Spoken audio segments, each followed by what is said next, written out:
Hello and welcome. I'm George Eliason. I'm the investigative journalist that broke a lot of the Trump-Russia stories. And I've broken many of the stories coming out of Ukraine since 2014. Big news out of Russia last night. Russian President Vladimir Putin recognized Lugansk People's Republic and Donetsk People's Republic. And this is a big game changer. This sets up a wall at the front line of the war. For about 6 hours, there was complete silence. The shelling stopped. Ukraine did not know how to react, and the soldiers weren't taking any chances. So it's really alleviated a lot of the humanitarian misery. Now the shelling started up a little bit this morning, and I'm not sure as of this moment how that's progressing, but it still seems to be sporadic. The big question is, what does all this mean for Ukraine? It actually exasperates what's going on in Ukraine right now. Without this happening, Ukraine was headed to a complete economic meltdown. And you don't have to take my word for it. What you're going to see is first-hand accounts from the Ukrainian government officials that are responsible for these different sections of the economy and the government. The crash itself was supposed to begin in March, late February, March, and it was going to peak in June and July. But with this added pressure, we'll see where that goes.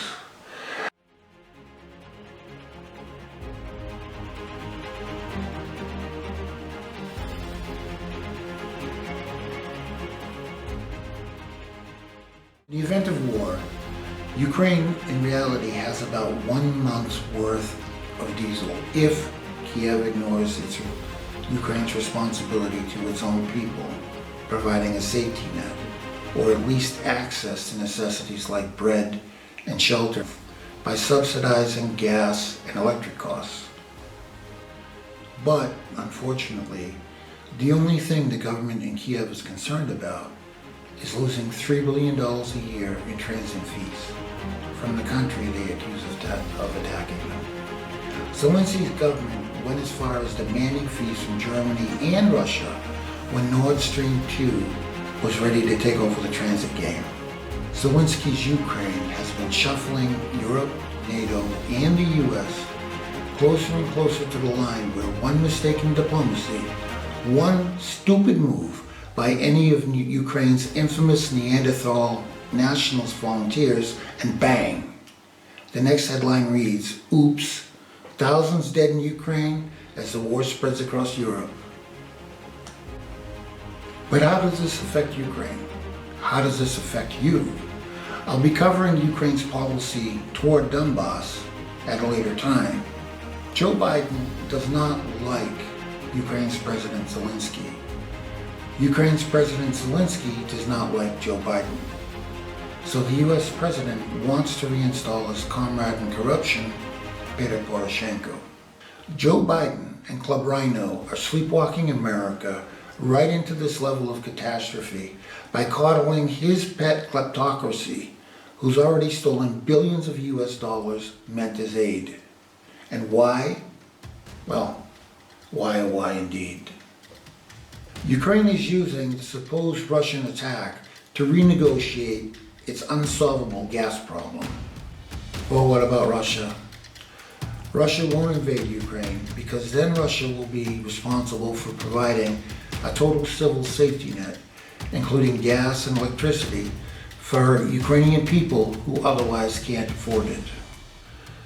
Ukraine's economy is dying, and Russia doesn't want to foot the bill. But, unfortunately, the only thing the government in Kiev is concerned about is losing $3 billion a year in transit fees from the country they accuse of attacking them.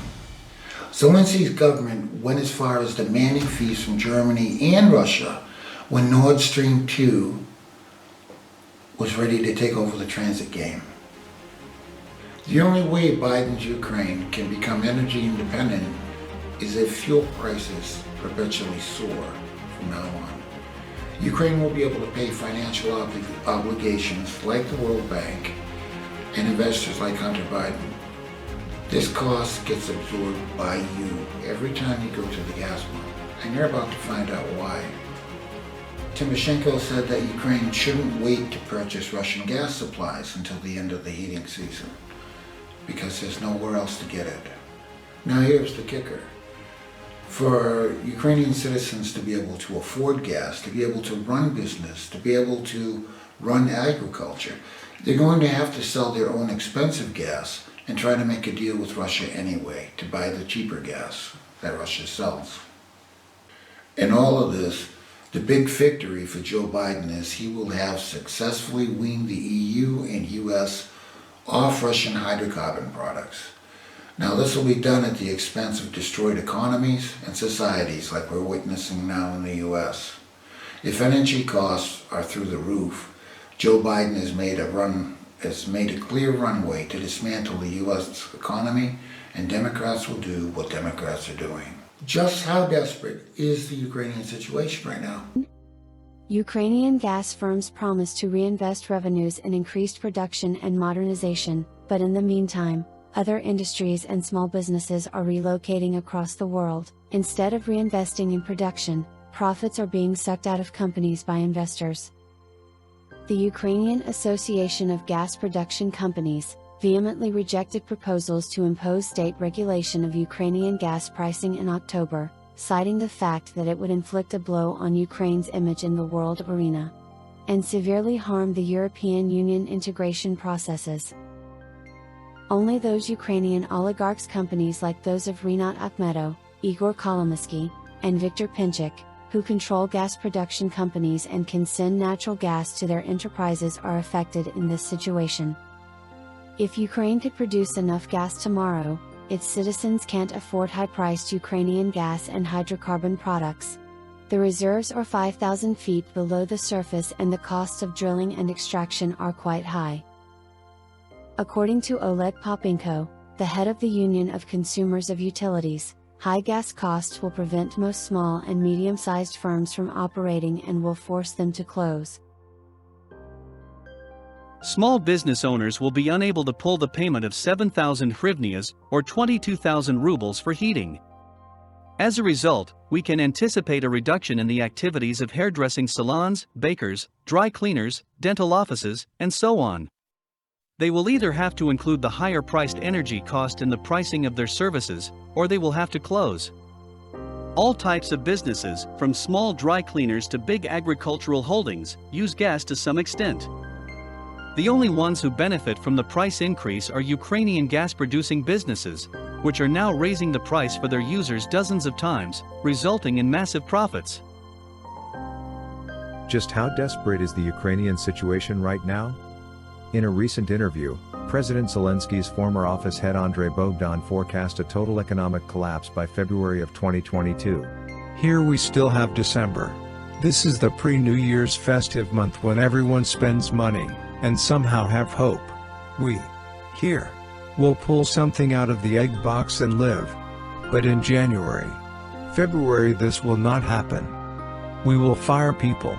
Our industry will develop costs. Our budget revenues will decrease. Our economy will massively change based on the price of gas and energy. With a further rise in gas prices, the chemical industry and the production of fertilizers are at risk of dying altogether. Industry will die. I'm not kidding. The impact of energy prices on the business situation is an inertial process. The business will not close immediately, it will happen in stages. The beginning will be in March 2022, we'll see the peak by May-June. This is happening with a favorable market environment. Mineral fertilizers are in demand, they are actively purchased by India, Pakistan, and China. But Ukrainian enterprises cannot afford to produce them. This was confirmed by the recent suspension of this kind of specialized work at the Odessa port plant. Thus, Ukrainian exporters are squeezed out of world markets. Many of Ukraine's neighbors produce similar products like nitrogen fertilizers receive gas at fixed low prices. In Turkey, for example, the government regulates gas prices for such businesses. It will also be difficult to sell the products that have risen in price on the domestic market due to falling purchasing power. An increase in fertilizer prices will lead to abandoning the farming of many crops and an increase in the price of agricultural products, especially wheat in the 2022 to 2023 season. The cost of gas is largely carried over to the cost of wheat and other crops. If gas prices remain high for a long time, the rise in gas prices can make a significant contribution to the price of wheat. Farmers still need to dry the harvested wheat crop, which also implies significant gas consumption. The next in the cycle of its processing are millers and bakers, who are also going bankrupt due to high gas prices. What all this adds up to is the breadbasket of Europe is empty. Ukraine hasn't seen this kind of scarcity since the 32-33 famine they're constantly enshrining. The difference between then and now is this time the Ukrainian government is responsible for all of it. Bakeries will close down because Ukraine oversold wheat to Turkey and its stocks are empty. Now the breadbasket nation needs to purchase flour from Turkey. Even if the grain was there, the gas needed to furnish the bakeries, the cities, businesses, homes, hospitals, and the government buildings with heat and electricity is not. This is part of the reason why Joe Biden is trying to push Ukraine into war. I came to a bakery in the Kyiv region. A modern enterprise. The bakery today pays for gas 7 times more than a year ago. And for electricity twice, and energy carriers play a very significant role in the cost of bread, about 20%. That is, in reality, already today they are forced to either increase the cost of bread, or there will be no bread. The only way Biden's Ukraine can become energy independent is if fuel prices perpetually soar from now on. Ukraine will be able to pay financial obligations like World Bank loans and investors like Hunter Biden. This cost gets absorbed by you every time you go to the gas pump.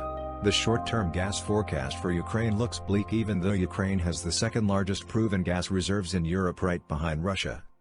Former Ukrainian Prime Minister Yulia Tymoshenko. To increase gas production in Ukraine, first of all, the will of the president is needed, because this should become a strategic and most important program for the development of the state's energy sector.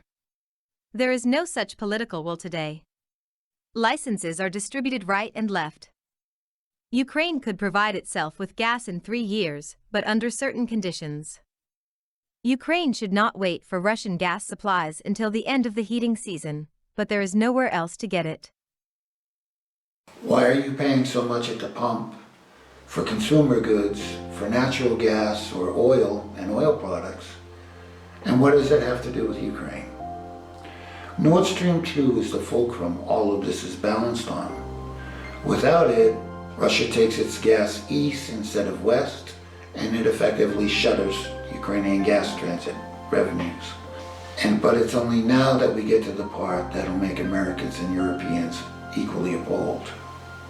High oil and gas production costs means unprofitable European and Caspian Sea oil and gas fields are all of a sudden profitable, and there's a captive market if there's no low-cost alternatives left. At the same time, the most recent data from the U.S. Energy Information Administration shows that in May 2021, the U.S. imported 844,000 barrels per day of crude oil and petroleum products from Russia. That's almost 10% of all the U.S. imports for that month. Historically speaking, this is setting a new monthly record for oil imports from Russia. A large reason for the spike in Russian imports is believed to be sanctions the U.S. placed on Venezuela in 2019. Some of the U.S. plants have specialized systems to refine these fuels, and some oil companies have turned to Russia to keep those factories going in the absence of Venezuelan imports. As for the Keystone XL pipeline Joe Biden canceled, it would have been able to carry up to 830,000 barrels per day. Now, this doesn't count the additional cheap U.S. oil and gas production the Biden administration effectively cut off after taking office. The more oil and gas products costs spike across the world, the less dependent the EU and Ukraine are on Russian gas. The reason for this is because they've set up a situation where these gas spikes are across the world. Ukraine's fracking fields will be profitable again at high prices. And right now, while they're getting ready for an invasion, they're setting up to frack in the Donbass basin. The more profitable the expensive EU oil and gas production rigs become, the more diverse gas production purchases are. Short-term energy diversification and security is achieved through extremely high-price energy products. This brings many of the older, more costly rigs in the North Sea, Azerbaijan and the Caspian Sea out of mothballs and into service. BP was committed to shuttering its North Sea drill rig fleet by 2050 and now has a reason to bring them back online again. It also has a reason to explore more expensive to produce Ukraine and Caspian Sea fields that it previously walked away from because they were unprofitable in a cheap oil and gas market.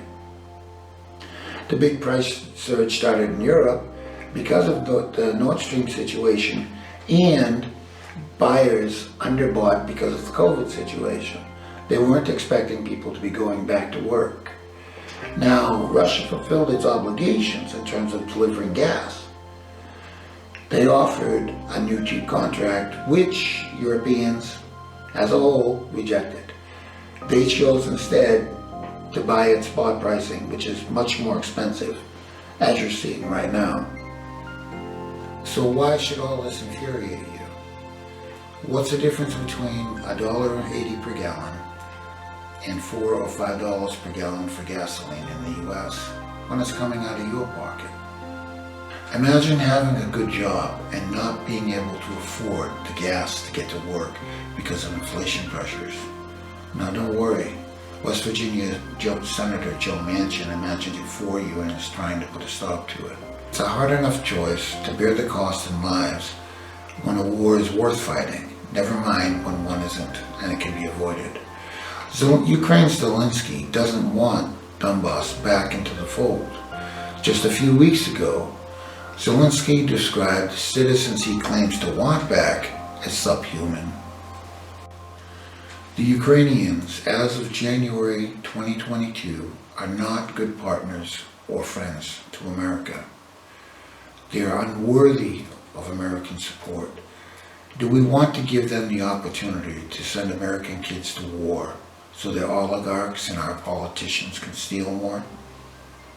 With the revelations coming out about the spying surrounding Donald Trump's White House and the campaign by Democrats, what you're going to find out and what I exposed from 2015 onward was Ukrainian involvement at the government level and Ukrainian diaspora funding and involvement in America and Canada and Australia and the UK.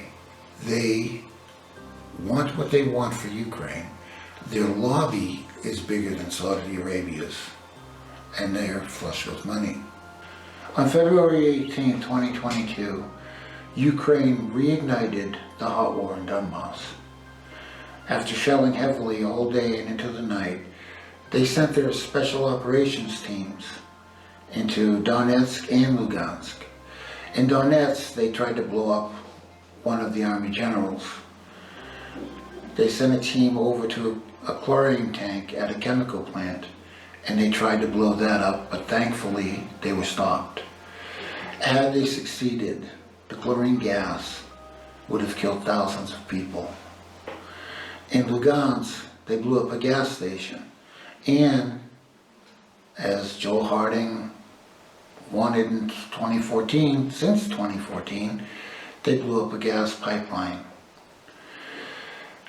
This is a serious war, and their plan, once they start, and it's always been, they published it in 2015, was to invoke the Croatian scenario. The Croatian scenario involves massacring civilians. everyone that stands against them in the civilian populace that's left will be killed. The governments of Lugansk People's Republic and Donetsk People's Republic ordered a mass evacuation last night, and they're trying to evacuate most of the population to Rostov Oblast in Russia. Part of the Croatian scenario is to kill every journalist, blogger, or person of influence that can expose what they're doing. They've made a list of every journalist within the region and supposedly have their addresses. I'm currently in Lugansk People's Republic. I am an American conservative, and the difference between the people here and the people in Ukraine is very, very stark. Lugansk and Donetsk, the people of Donbass, they act and react like heartland America. That's what they remind me of, and it feels like home. Before 2014, most of Ukraine was like this. It's just the way it was. They respected people, they respected people's values, they respected people's beliefs. And now here we are. Joe Biden has got his war. What did it take to get Zelensky's Ukraine to finally move on this? Joe Biden just gave them $1 billion US dollars, your tax dollars. Volodymyr Zelensky promptly went to the city of Mariupol on the coast of the Azov Sea and handed it to Rinat Akhmedov, a Ukrainian oligarch. Akhmedov is going to use that money to build a steel mill and make more money. That was $1 billion in aid for the Ukrainian people. This is your money, your tax dollars at work. If Ukraine succeeds, Biden will no doubt set up Ukraine as his nest egg. It'll be Burisma all over again tenfold. Why would Biden do this? If Zelensky is successful, they'll have access to the second largest fracking fields in Europe. They have access to half of it now. I guess that's not enough. What this means is he can bring Hunter Biden back over here and manage to grow the family fortune once more. For conservatives, I'm telling you now, if we don't stop this, what you see in America right now isn't just your present, it's your future, it's forever. When the Ukrainians decide to come across that line in force and they start massacring civilians, Russia will respond with force. So what if NATO gets involved? It's going to be a bloody mess, and this conflict could expand across the world. If NATO gets involved, this actually might hit home. And I don't care if you're in Chicago or New York or Boston, where I'm from. This is a very, very serious thing going on. If you knew the kind of people that Joe Biden was supporting, you'd be horrified. You would not want to stand next to these people, never mind give them money. And the money that we're giving them right now, they're pocketing it. All this is about to have the nationalist battalions in Ukraine is it gives them the opportunity to kill without any repercussions. They did this in 2014. And this can't happen.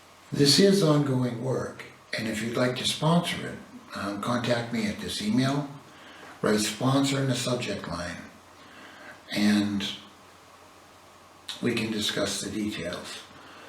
I'm going to be covering a lot of ground, providing a lot of information to subjects that have been plaguing people, and that's the reason I'm doing this. Most of these things I've really researched pretty far up to date, but we'll put them